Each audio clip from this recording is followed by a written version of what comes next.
सभी को जय हिंद दोस्तों, आप सभी का हार्दिक स्वागत है हिंद रिएक्शन पे। आशा करता हूँ कि आप सभी लोग बहुत अच्छे होंगे। तो आज हम आपके लिए एक लेटेस्ट और एक बहुत ही नॉलेजेबल वीडियो लेकर आए, जिसमें आप देखेंगे पाकिस्तान की मशहूर पत्रकार आलिया शाह जी को, जिनके स्पेशल गेस्ट होंगे संजय दीक्षित साहब, जो कि पूर्व आईएएस हैं और एक जबरदस्त जियोपॉलिटिकल एक्सपर्ट है। और ये दोनों बात करेंगे हमारे प्यारे देश भारत, प्रधानमंत्री मोदी और महाकुंभ के बारे में। तो ये वीडियो काफी इंटरेस्टिंग होगी, आपको बहुत कुछ जानने को मिलेगा। तो इसे अंत तक देखें और चैनल पे नहीं है तो चैनल को सब्सक्राइब कर दें, ताकि हम आपके इंटरेस्टिंग और नॉलेजेबल वीडियोस लाते रहें। तो चलिए पहले ये वीडियो देखते हैं और अंत में इसके बारे में बात करेंगे। जय हिंद, जय भारत। जैसे लोग भी इसलिए नहीं झुटला सकते कि वो जो कृष्णा का एक संकन सिटी, जो अंडर वाटर सिटी भी दरियाफ्त द्वारका। हुआ है, डिस्कवर हुआ है, एग्जैक्टली द्वारका। तो वो तो मतलब साइंस की रूह से उन्होंने वो बताया और उसकी डिस्कवरी हो रही है। तो अब बिल्कुल, और ऑब्वियसली जो फिर सरस्वती की जो चैनल है वो भी हम्म, अब डिस्कवर हो चुकी है। नासा ने भी उसको corroborate कर दिया। तो वो अब जो आपके इंडस वैली सिविलाइजेशन जिसको कहते थे, हम्म, वो एक्चुअली इंडस सरस्वती सिविलाइजेशन है। और सरस्वती के बैंक्स जो था, वो जो पुराना सरस्वती के बैंक था, तो जैसे पहले Harappa Mohenjodaro which is now in Pakistan, वो जब ढूंढे गए थे, तो उस चैनल के आसपास जो है वो सैकड़ों और इस्टेब्लिशमेंट्स और हैबिटेशंस मिले। हम्म, और उसमें एक राखी गढ़ी है, you can Google it and see. Rakhigarhi is a very prominent habitation which has been found to be almost at the same time as Mohenjodaro. And फिर एक और उसके बाद बिरन्ना करके एक जगह मिली है, वो तो it is suppose to be 8,000 years before present, which is even older than Harappa and Mohenjodaro. वाह, So now at least we are calling it Sindhu Saraswati civilization. Sindhu means hmm, Indus. So it is now Indus Saraswati civilization. तो वो जो सरस्वती जो गायब हो गई, जो लुप्त हो गई, उसका जो है चैनल जो है वो आप अब ट्रेस कर सकते हैं। इन्होंने पूरा फिल्मिंग करके ऊपर से ग्राउंड पेनिट्रेटिंग रेडार वगैरह लगा के that channel has been mapped out. उसी के चैनल के अलोंग हमारा एक हनुमानगढ़ जिला पड़ता है, वहाँ पे Kalibangan is a famous habitation for that Saraswati civilisation. तो गंगा यमुना और जो डिसअपियर हो गई सरस्वती, उसको यहाँ पर याद रखने के लिए कि भाई आपको सरस्वती भूले नहीं, आप सरस्वती सिविलाइजेशन भूले नहीं, तो ये भी उसको कर दिया। तो it is a Confluence of 3 reverse here in Prayagraj. ठीक, फिर शिप्रा ओके, रिवर है, उस पे उज्जैन में होता है। Okay, Ujjain alright, was also a very famous place, क्योंकि Ujjain was supposed to be the prime meridian। जो जो इस वक्त ग्रीनिश में है प्राइम मेरिडियन, वो prime meridian when India was the leader in the world, तो prime meridian used to be in Ujjain. तो वो उज्जैन में ये शिप्रा नदी पर यहाँ पर होता है। Ujjain is also the place, उसके पास में सांदीपनि ऋषि थे, उनका आश्रम है। That is where Krishna suppose to have got his education. जो उनका जो हायर एजुकेशन हुआ था वो सब वहाँ सांदीपनि ऋषि के आश्रम में हुआ था। तो Ujjain is a very very is a great centre of knowledge. Okay, और चौथा होता है आपके नासिक में। Nashik is on the Godavari river. तो ये 4 जो हैं ये कुंभ होते हैं, वो अलग अलग एस्ट्रोनॉमिकल कन्फिगरेशन में होते हैं। सही, और ये एट एवरी प्लेस जुपिटर के पूरा जो जोडियाकल उसका मूवमेंट होता है, उस जुपिटर के मूवमेंट के हिसाब से 12-12 साल पे वहाँ पे आते रहते हैं। सर हमें तो इसलिए भी याद आ गया कि वो जो डेप्यूटी प्राइम मिनिस्टर हैं डार साहब, उन्होंने ये कहा कि बांग्लादेश हमारा बिछड़ा हुआ भाई है। तो वो कुंभ का मेला याद आ गया। वो सर हमेशा फिल्मों में कुंभ के मेले में कहा जाता है कि बिछड़े हुए भाई और बहन मिल जाते हैं, बिछड़े हुए दोस्त मिल जाते। मैंने कहा भाई लगता है कि 71 के कुंभ के मेले में गुम हुए थे, वो मिल गए अब। अब दार साहब तो कुछ भी कहते रहते हैं। अभी तो वो अफगानिस्तान वालों को करे तो खवारिज है। हाँ सर, नहीं कह नहीं रहे, उनका तो नाम है ना, अब ये रखा गया ख्वारिज, और जो ऑपरेशन हो रहा है वो भी ख्वारिज अल फितना कहा जा रहा है ना।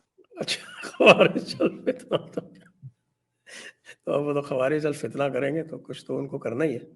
हाँ, तो सर जो कर रहे हैं फितना है, तो तभी तो उनका नाम ख्वारिज अल फितना रखा ना उन्होंने।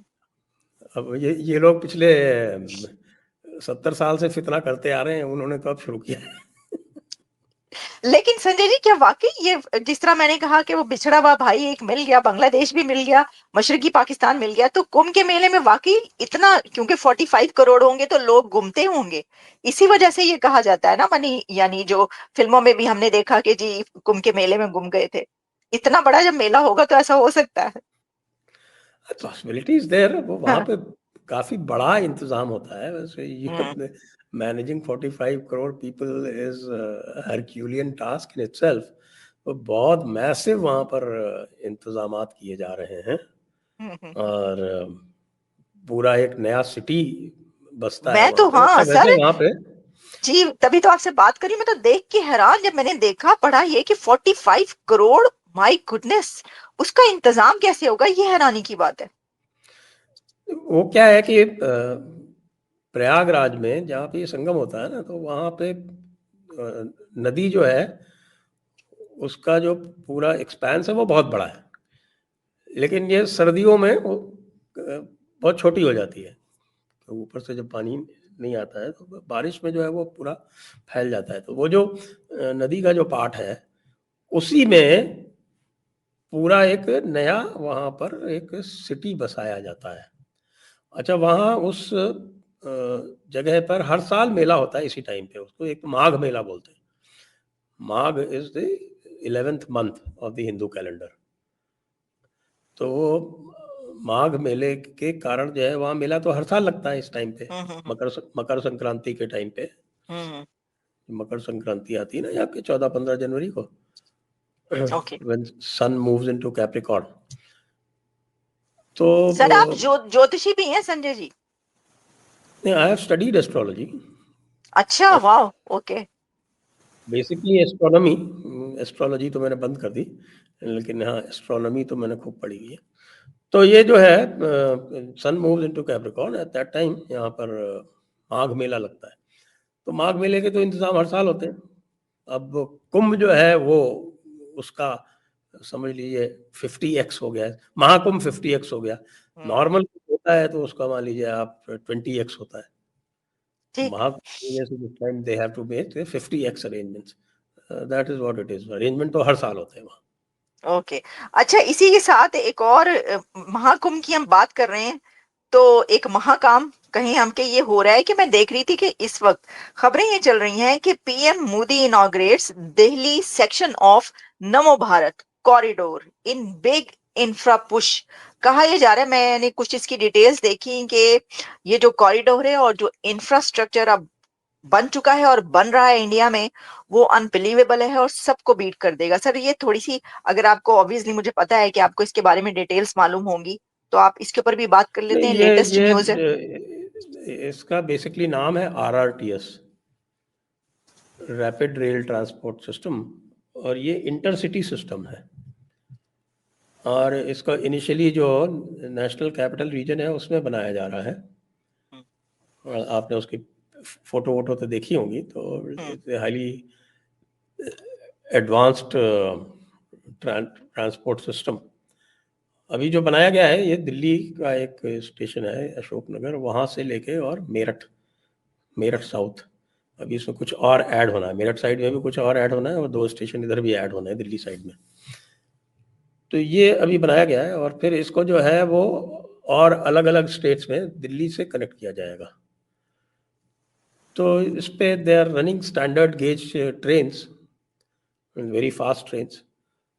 और जो मेरठ है, वैसे तो मेरठ इज़ अबाउट, जहाँ इनका स्टेशन है वहाँ से शुड बी अबाउट 70 किलोमीटर्स। तो उसको ये 40-50 मिनट में पूरा कर देते हैं। लेकिन वो एरिया इतना कंजेस्टेड है कि if you have to go by road then it takes about 2 hours. इसी तरह से इनका आगे का प्लान है that they will extend it to, maybe शायद जयपुर भी हमारा कनेक्ट हो जाए, और उधर हरियाणा में अम्बाला की तरफ, रोहतक की तरफ, ये डेली पैसेंजर्स के लिए है बेसिकली। तो ये तो एक बड़ा काम हो ही रहा है, और may be after it is successful, and of course looks like it is bound to be successful, then it may be extended to other big cities also। अब यहाँ तो बड़ी बड़ी सिटीज़ बहुत हो गई हैं ना, 50 लाख से ऊपर की सिटीज़ हमारे यहाँ जो है वो ही करीब 15-16 है। more than 50 lakh. दोस्तों आशा करता हूँ कि वीडियो को आपने अंत तक देखा होगा और आलिया शाह जी और संजय दीक्षित साहब का ये पूरा डिस्कशन आपको काफी पसंद आया होगा और इस वीडियो में आपको बहुत सारी जानकारी मिली होगी। तो ये वीडियो अगर आपको पसंद आई है इसे लाइक और शेयर जरूर कर दें और अपने विचार हमें कमेंट सेक्शन में लिखकर जरूर बताएं। और एक बार फिर चैनल पे नहीं है तो चैनल को सब्सक्राइब कर दें ताकि हम आपके लेटेस्ट इंटरेस्टिंग और इंपॉर्टेंट वीडियोस लाते रहें। तो चलिए फिर मिलेंगे ऐसी किसी इंटरेस्टिंग वीडियो में, तब तक अपना ध्यान रखिए। जय हिंद, जय भारत।